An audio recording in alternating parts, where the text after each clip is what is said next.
उसे समय से पहले ही मृत्यु को प्राप्त हो रहा है। दुर्घटनाओं का कारण क्या हो सकता है चित्रगुप्त? लापरवाही महाराज, लापरवाही।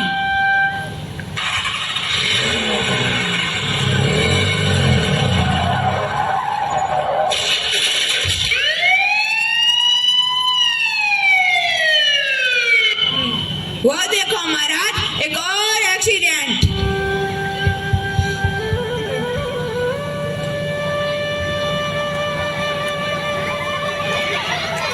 ये किसको उठा लाए? ये तो मुझे रास्ते में ही मिल गए। मैंने सोचा पहले इनको दे सकता हूँ, बाद में उनको लेके आऊंगा। अरे पहले उनको उठा लाते जिनकी आयु समाप्त हो चुकी है। ये तो अभी जवान है, देश का भविष्य है। इन लोगों पर कितनी जिम्मेदारियां थी। इसमें मेरी कोई गलती नहीं है, ये सब अपनी गलतियों की वजह से आए हैं। इसको देखो, ये गांव के चौराहे पे ऐसे वाहन चला रहा था जैसे कोई तेज आंधी। वाहन तो इसके वश में नहीं था, मुझे लगा जैसे पी के टुल था। अच्छा हुआ, इसे नरक में भेज दो और पिला पिला कर मारो। महाराज ये तालाब के पास ऐसे बाइक चला रहे थे जैसे कलाबाजी दिखा रहा हो। बाइक को नागिन बनाकर चला रहे थे, लोगों को प्रभावित करने में लगे थे। ये लोगों को करने चले थे प्रभावित और हो गए मृत। आज अगर तुम बाइक को नागिन नहीं बना रहे होते तो कितनों को प्रभावित कर चुके होते। महाराज ये शॉर्टकट के चक्कर में रॉन्ग साइड से आ रहे थे और ट्रक वाले ने इन्हें कट करके शॉर्ट कर दिया। आखिर तुम लोग कब समझोगे कि शॉर्टकट के चक्कर में जिंदगी शॉर्ट हो जाती है? आखिर तुम यातायात नियमों का पालन कब करोगे?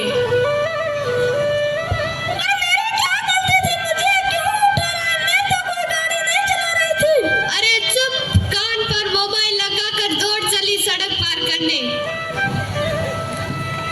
भगवान ने दो आंखें, कान और दिमाग किस लिए दिए हैं? आप देखकर नहीं चल सकती थी? थोड़ा इंतजार नहीं कर सकती थी? एक साथ दो काम करती हो, मोबाइल पर बातें और सड़क पार भी। कितने लोग दुर्घटनाओं में मर जाते हैं। अब मुझे लगता है पृथ्वी पर जाकर ट्रैफिक पुलिस वालों से बात करनी पड़ेगी। नहीं महाराज, उनकी कोई गलती नहीं है, वो सब अपना काम अच्छे से कर रहे हैं। पता नहीं लोग ही क्यों समझदारी से काम नहीं ले रहे और असमय मृत्यु को प्राप्त हो रहे हैं। हमें लगता है लोगों को जागरूक करने की जरूरत है। तुम ठीक कहते हो यमदूत।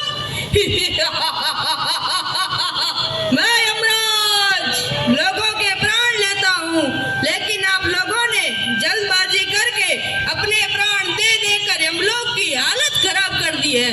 एक तो रूटीन में मरने वालों को संभाला नहीं जाता और ऊपर से आप अटकते हो जिनकी आयु भी बाकी होती है।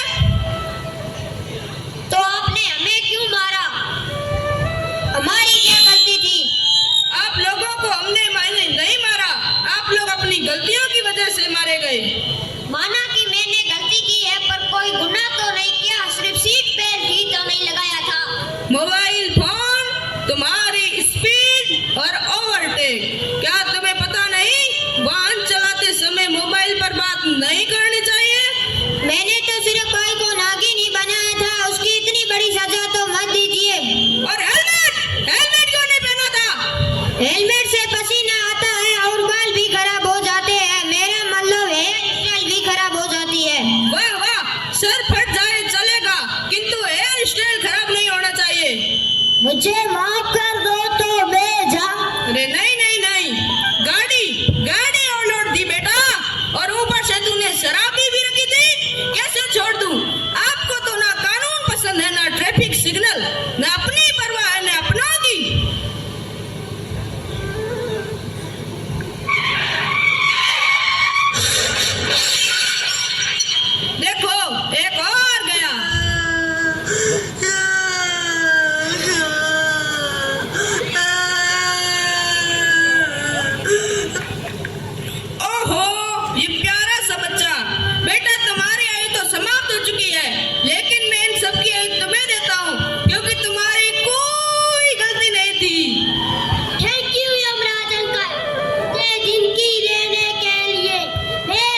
एकाकी से हमें यह शिक्षा मिलती है कि जीवन बहुत अनमोल है। सड़क पर की गई छोटी सी लापरवाही से यमराज के दरबार तक पहुंचा सकती है। इसलिए वाहन चलाते समय हेलमेट पहने, तेज गति से वाहन न चलाए और खुद को भी सुरक्षित रखे, दूसरों को भी जान बचाए। धन्यवाद। जय हिंद, जय भारत।